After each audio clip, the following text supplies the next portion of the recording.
রাজবুলহাটের মা রাজবল্লভী, তার অপরূপ দৃশ্য, অপরূপ সাজ, মায়ের রূপ অনন্য।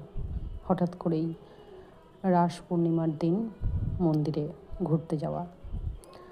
অনেকেই জানেন, অনেকেই হয়তো জানেন না।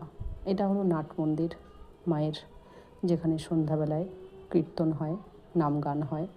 আর এখানে রয়েছে শিব ঠাকুরের মন্দির। তারপরে সারা মন্দিরটা ঘুরে দেখা, শান্ত পরিবেশ। অনেক ভক্ত আসে এখানে।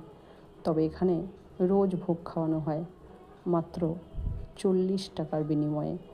আর সবথেকে ভালো লাগে, এখানে কিন্তু অন্য রকম আমিষ ভোগ দেওয়া হয় মাত্র 40 টাকায়। আর এই যে দেখতে পাচ্ছেন, এখান দিয়ে সব ছেলেরা আড্ডা মারছে। আর রাস পূর্ণিমা, সবাই কথাবার্তা বলছে। আর তার এখানে ছেলেরা আড্ডা দিচ্ছে। তারপরে চলে গেলাম পুকুর ঘাটে। এই পুকুর ঘাটেই